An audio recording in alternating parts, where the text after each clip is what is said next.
Halo teman-teman, great days. It's always me, Jonathan Kamil alias Kamjon. Oke teman-teman, welcome bagi yang baru join di channel Kamjon Mastermind ini. Berisi seputar mindset dan alam bawah sadar. Bila teman-teman suka, boleh klik subscribe-nya dan juga loncengnya.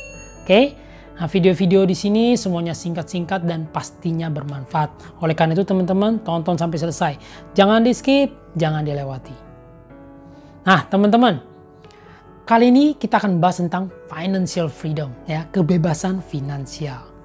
Sering banget ya, kita udah sering dengar orang yang ngomong financial freedom gitu ya. Bahkan menjadi tujuan dalam hidup loh.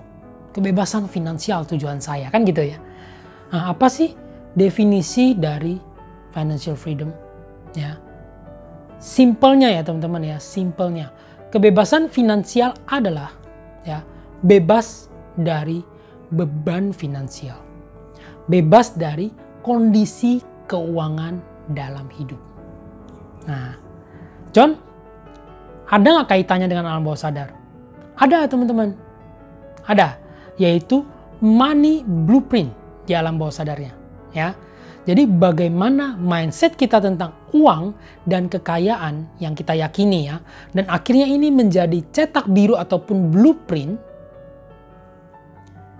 Ini akan berpengaruh terhadap kondisi finansial kita. Ujung-ujungnya, apakah kita bisa bebas finansial atau enggak? Oke? Nah, kita bahas ini. Batas atas finansial. Ya, batas atas finansial. Mungkin dari teman-teman beberapa ada yang udah pernah dengar ya. Dan ada juga yang belum tahu ya. Apa itu, John? Ya, batas atas finansial ya, itu adalah program alam bawah sadar yang men-setting blueprint ya, atau cetak biru. Batas maksimal ataupun batas atas finansial yang kita terima. Pakai contoh ya, biar lebih jelas. Katakanlah ada satu orang nih ya. Satu orang ini dia mempunyai batas atas finansialnya itu 2 juta rupiah. Ya, 2 juta rupiah.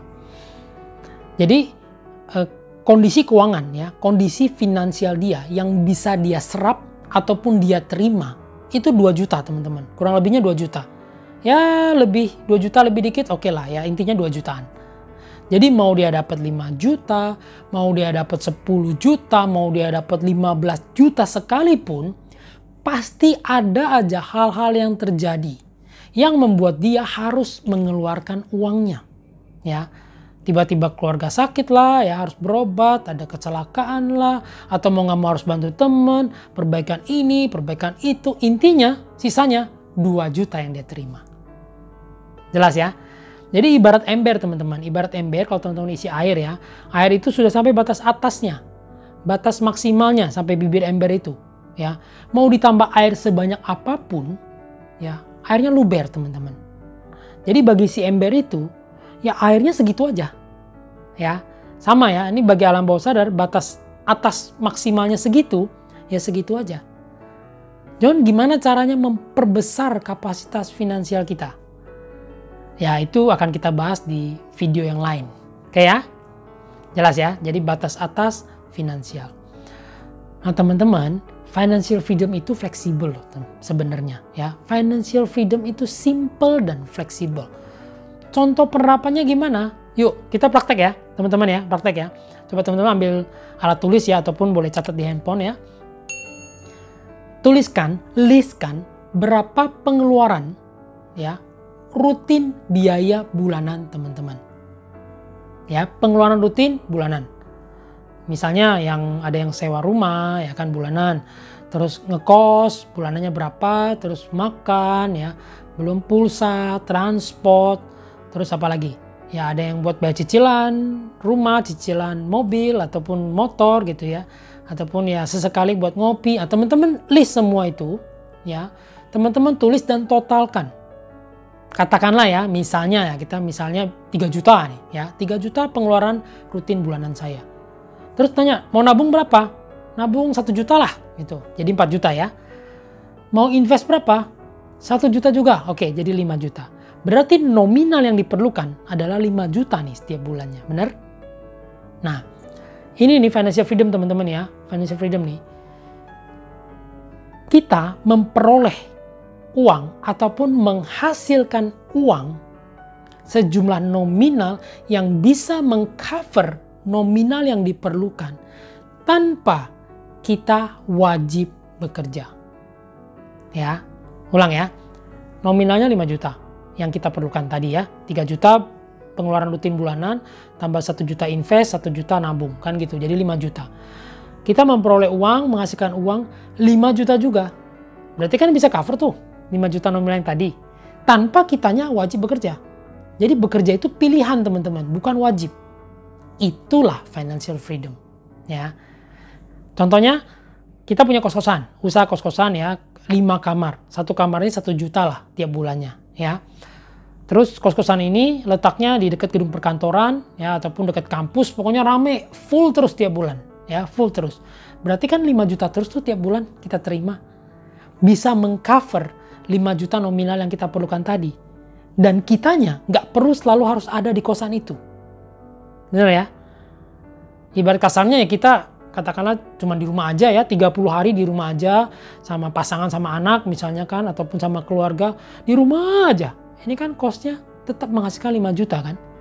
Ya, yang bisa mengcover 5 juta yang kita perlukan. Itu financial freedom teman-teman. Ya, itu financial freedom. Contoh lagi ya, misal nih, katakanlah pengeluaran rutin bulanan plus nabung plus invest 7 juta lah katakan ya, 7 juta. Nah kita buka angkringan ya, tempat makan yang angkringan ya, yang jual nasi uduk lah, nasi pecel, tempe, gado-gado, indomie, pokoknya jualan gitu, dan ada staffnya yang jaga. Maksudnya yang masaknya ada gitu. Jadi kita nggak perlu selalu di sana. Kita hanya memantau. Dan angkringan ini bisa menghasilkan 10 juta tiap bulannya. Ya, 10 juta yang dihasilkan bisa mengcover 7 juta yang kita perlukan. Ini sudah financial freedom, teman-teman. Ya, ini udah financial freedom. Tapi, kalau misalnya kita aktif bekerja, ya, kita masih harus ngantor 25 hari sebulan, ya kan? Tiap hari, walaupun kita menghasilkan 5 juta dan bisa mengcover 5 juta yang tadi, ya, ini bukan financial freedom, teman-teman. Karena kitanya masih wajib bekerja. Kalau misalnya kita sakit ya, cuti sakit 2 minggu, potong gaji setengah, jadi tinggal 2,5 juta. 2,5 juta udah nggak bisa cover 5 jutanya. Kebayang ya? Jadi kalau kita masih wajib bekerja, itu bukan financial freedom. Sama juga dengan bisnis nih, misalnya kita buka usaha minuman ya, bikin teh misalnya, jualan. Tapi kitanya yang di sana, yang buat gitu loh. Kita terus yang bikin ya kan. Terus kita capek, kita tutup kan. Ya, itu bukan financial freedom teman-teman. Karena kitanya masih wajib di sana.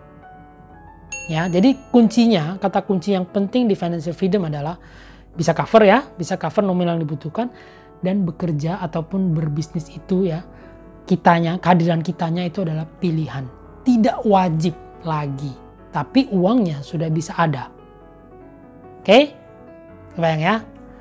Nah John, pertanyaan selanjutnya ya, ada nggak satu batasan nominal ya yang secara umum, secara general diakui bahwa kalau kamu udah nominal segini maka kamu pasti financial freedom? Ada nggak?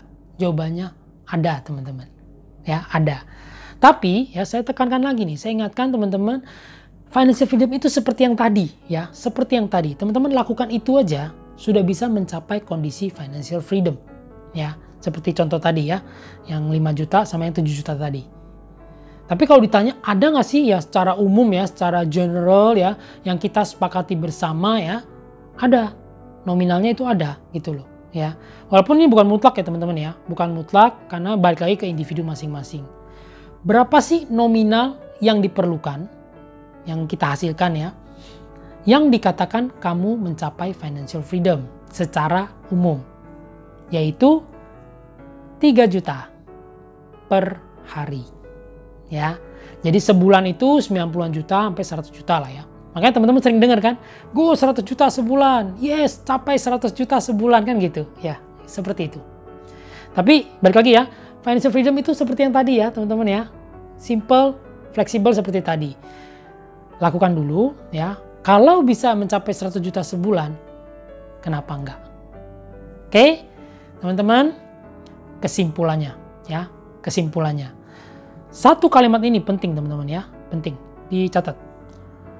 Tidak perlu kaya dulu untuk mencapai kondisi financial freedom. Justru capai dulu financial freedom-nya, baru akumulasi kekayaan. Ya, jangan kebalik teman-teman ya. Kebanyakan dari orang-orang ya, pada umumnya itu mereka kebalik mikirnya. Mereka mikir, oh saya harus punya uang banyak dulu, ratusan juta, miliaran, baru bisa financial freedom. No, bukan. Ya, manage dulu uang kecil, baru yang besarnya datang. Ya, sama seperti kalau bos ya, kasih kita kerjaan kan, kasih dulu kerjaan yang kecil, bisa handle nggak? Kalau udah bisa handle dengan baik, nah baru dipercayakan pekerjaan yang lebih besar. Sama teman-teman ya, manage dulu uang kecil yang tadi ya, pengeluaran plus tabungan plus invest ya, sebulannya berapa. Manage dulu, kalau sudah bisa mencapai financial freedom di sini, barulah kekayaan datang. Oke, jelas ya teman-teman ya. Jadi video kali ini cukup sampai di sini ya. Thank you bagi teman-teman yang sudah menonton sampai selesai. Kalau bingung ya, putar ulang, tonton lagi dari awal. Jangan lupa untuk like, share, dan komen ya. Mau ditanyakan, bingung, bahas di kolom komen. Oke? Sebarkan video ini ke sebanyak mungkin orang ya, teman-teman yang lain, mana tahu mereka membutuhkan financial freedom ini. Sampai jumpa di video selanjutnya. Stay tuned. Bye. Speed up.